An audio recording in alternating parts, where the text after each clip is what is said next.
Hello there, and welcome back. Welcome to Slow and Easy English. I'm so glad you're here today. And hey, I'm here too. Ready to learn with you. Well, ready to try, at least. That's all we need, just trying. So let's imagine something nice. You're sitting somewhere comfortable right now, maybe with coffee, maybe with tea. I like that picture. And we're just talking, like friends. That's what this is. Yeah, no pressure. Just a conversation. Exactly. So who is this podcast for? Good question. Well, if you're learning English, intermediate level, B1 or B2, this is for you. We speak slowly, we use simple words, and we repeat important ideas. Because, repeating helps. I need a lot of repeating myself. Don't we all? Now, today's topic is a big one. Oh yeah? What is it? Gently, your past doesn't define your future. Wow. Okay. That's something I need to hear. Many people do. We'll talk about why your mistakes, your failures, they don't control tomorrow. I really hope that's true. It is, and we'll explore it together. But first, some helpful things for you. Right. So we have a transcript, every word written down, on our website. You can read along or read later. Very helpful for learning. And there's a worksheet, too. It's called, Rewriting Your Story. We'll mention it again later, don't worry. Yeah, we always remind you. We don't forget. Okay, so let me ask you something. Sure. Have you ever felt stuck because of something in your past? Oh boy. Where do I start? Take your time. Well, okay, here's a story. 5 years ago, I had a job interview.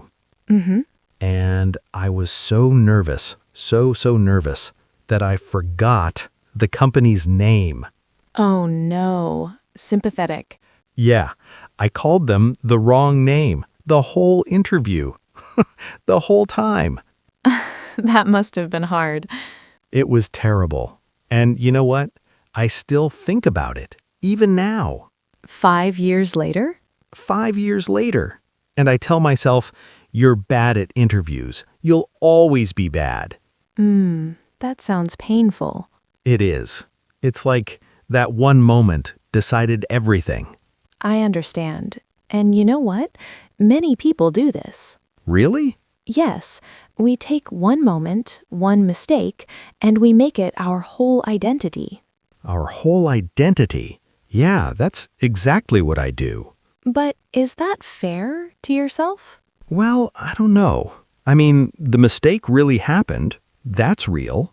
Yes, it happened. That's true. But let me share something with you. Okay. I call it the snapshot trap. The snapshot trap. Okay. What's that? Well, a snapshot is a photo, just one moment frozen in time. Right. When we judge our whole life by one moment, that's the trap. We look at one photo and say, this is the whole movie. But isn't the photo real? Doesn't it show something true? Good question. Let me ask you this. Imagine you take a photo of a river. A river. Okay. In the photo, the water looks still, frozen. Yeah. But is a river ever really still? No, rivers are always moving. Exactly. The photo doesn't show the movement, the change, the flow. Oh, I think I see. You are like that river, always moving, always changing. So, that interview 5 years ago, Just one snapshot. one snapshot of a moving river. Yes, it doesn't show who you are today. Wow, I never thought about it that way. The snapshot is old. You've changed since then. I have changed, haven't I?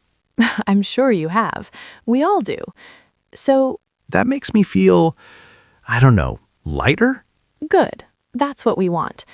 So, I should stop looking at old photos? Well, not exactly, but don't let them define you. Okay, I like this. In the worksheet, Rewriting Your Story, there's an exercise for this. Oh, yeah? You write down your snapshots, the moments you keep thinking about. Then, you write how you've changed since then. That sounds really helpful, actually. It is. Many people find it powerful. I'll try that. Okay, but I have another question. Of course. What if it's not just one moment? What if it's a pattern? Tell me more. Well, I've made the same mistake many times, not just once. Ah. Doesn't that mean, that's just who I am? I hear you, but let me share another idea. Okay, I call it the rough draft principle. rough draft, like in writing? Exactly. When a writer writes a book, the first version isn't perfect. Right, it has mistakes. Yes, lots of mistakes.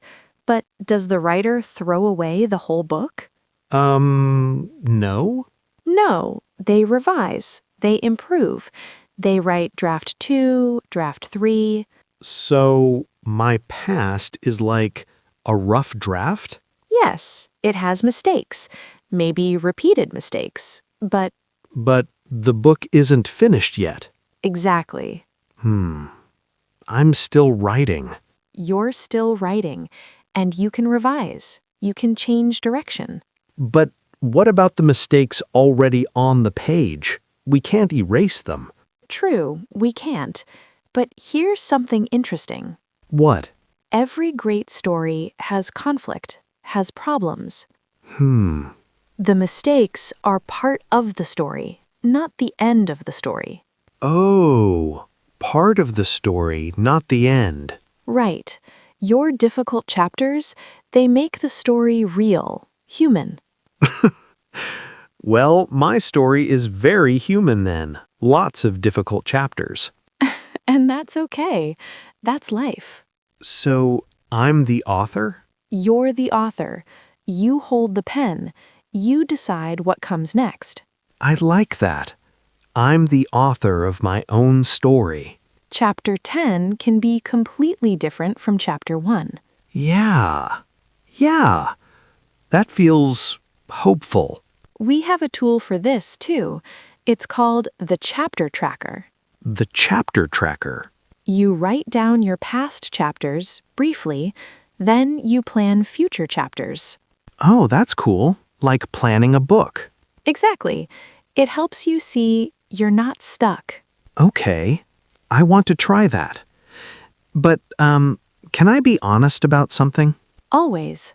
Sometimes I don't just think about my past. I obsess over it. Obsess. That's a strong word. Yeah, but it's true. I replay conversations, mistakes, over and over. So, how do I stop? How do I move forward when I keep looking back?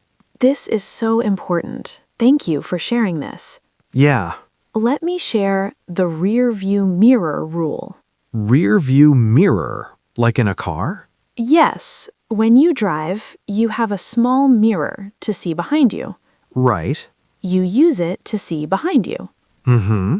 But what happens if you only look in that mirror?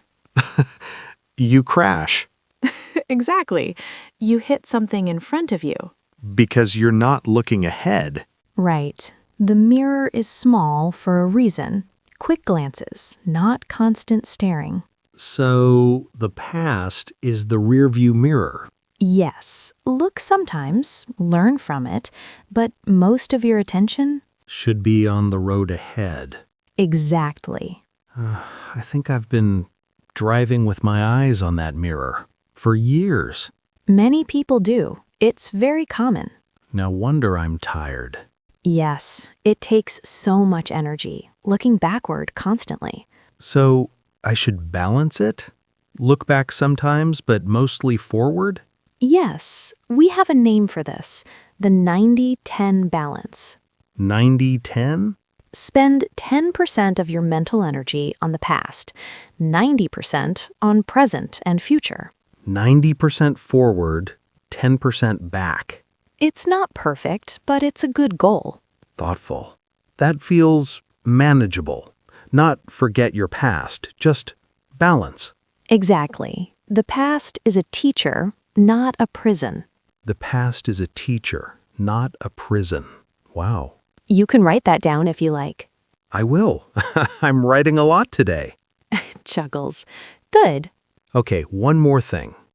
This is hard to admit. I'm listening. What about other people? Other people? Yeah, what if they remember my past? What if they still see the old me? This is a real worry. Very human. It bothers me a lot. Let me share my favorite metaphor. The garden. A garden? Okay.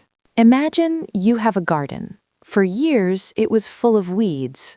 Weeds. Ugly. Yes, you didn't take care of it. It looked bad. I know gardens like that. But then, one day, you decided to change. Okay. You pulled out the weeds, you planted flowers, you watered them every day. That's a lot of work.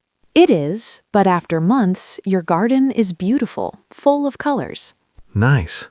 Then, a neighbor walks by, someone who saw your garden years ago. Uh-huh. They look over the fence and say, "Oh, that's the ugly garden." But it's not ugly anymore. Exactly. The neighbor sees the old garden in their mind. Not the real garden. Right. Now, here's my question. Yeah? Does the neighbor's opinion change what's actually there? No. The flowers are still there. The beauty is still real, Even if they don't see it. even if they don't see it. That's really powerful. Other people's memories don't change your reality. They're looking at old snapshots.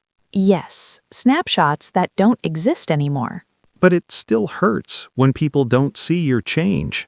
It does hurt. That's natural. We want to be seen. Yeah. But some people will eventually notice the flowers.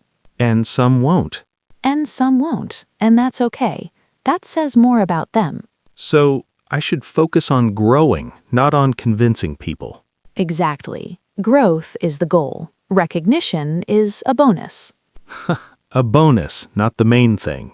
And the most important person who needs to see your change Is me. is you. I think I've been gardening for the neighbors, not for myself. Many people do that, but now you can choose differently. Garden for myself. Yeah. Okay, this has been amazing. I'm glad. But how do I actually do this? Like, practically? Good question. Let's put it all together. Okay. I call this the identity shift framework. 3 simple steps. 3 steps. I can do 3. Step 1. Separate actions from identity. What does that mean? You made a mistake. That doesn't mean you are a mistake. Oh. You failed at something. That doesn't mean you are a failure. There's a difference. Yes, actions can change. Identity feels permanent. So instead of, I am bad at this, Say, I did this thing, not I am this thing. instead of, I failed that interview, not, I am a failure. Exactly. Feel the difference? Yeah, actually I do. That feels different. It's a small change in words, but big change in feeling. Okay, step 2, Look for evidence of growth. evidence. Your brain likes to find what it already believes. If you believe you're a failure, you'll see failure everywhere. That's true. I do that. So actively look for growth. Collect it. Like when I do something differently than before? Yes. In the past, I would react with anger. Today, I stayed calm. That's evidence of growth. Collect these moments like treasures. Growth treasures. I like that. And step 3, speak your new story. Speak it? Yes, out loud. Start telling a different story about yourself. Instead of, I've always been bad at interviews. Try, I'm someone who's learning to be better at interviews. Instead of, I'm someone who's learning to be better at interviews. How does that feel? Weird, but also hopeful. It will feel weird at first. You're changing an old story. A story I've told for years. But the more you speak it, the more you believe it. And the more I believe it, the more I act that way. Exactly. So, 3 steps. Separate actions from identity, find evidence of growth, speak a new story. Perfect. All 3 are in the worksheet too. Rewriting your story. Yes, with exercises for each step. I really need to download that. You do. Okay, so let me try to summarize everything. Go ahead. My past is real. I'm not pretending it didn't happen. Right? But it's a snapshot, not the whole movie. Mm-hmm. It's a rough draft, not the final book. Yes. It belongs in the rear view mirror, not in front of my eyes. Good. And like a garden, I can always plant something new. That's beautiful. You know what I just realized? What? I've been carrying my past like a heavy bag, dragging it everywhere. But really, it's more like a book I already read. Tell me more. I learned from it. Now I can put it on the shelf. I love that. On the shelf. Not thrown away, but not carried everywhere. Yeah, honor it, but don't be trapped by it. That's exactly right. I feel different after this conversation. How so? Lighter, more hopeful, like maybe the next chapter could be really different. It can be. It really can. Thank you. This was helpful. Thank you for being so honest. That takes courage. Well, I try. Now, let's give our listeners something to do. A challenge? Yes, the 24-hour Future Focus Challenge. Okay, what is it? For 24 hours, every time you catch yourself thinking about a past mistake, gently redirect. Think of one thing you can do today to move forward. So notice the backward thought, then choose a forward thought. Exactly. Just for 24 hours. See what happens. That sounds doable. Write down what you notice. How many times did you redirect? Did it get easier? And share with us. Yes, we'd love to hear. Don't forget the resources, everyone. The transcript, the worksheet. Rewriting your story and the chapter tracker. All on our website, free to download. And if this episode helped you, share it with a friend who might need it. leave us a comment. Tell us, what past story are you ready to rewrite? We really do read the comments. We do. They mean a lot. So, final thought? Yes, let me leave you with this. Okay. Your past doesn't define your future. You have the pen. You're still writing. Still writing. The best chapters might be the ones you haven't written yet. I really hope so. They can be. Believe that. Your past doesn't define your future. Take care of yourself. Keep growing. And remember, you're doing better than you think. You really are. See you next time, everyone. Goodbye for now. Bye.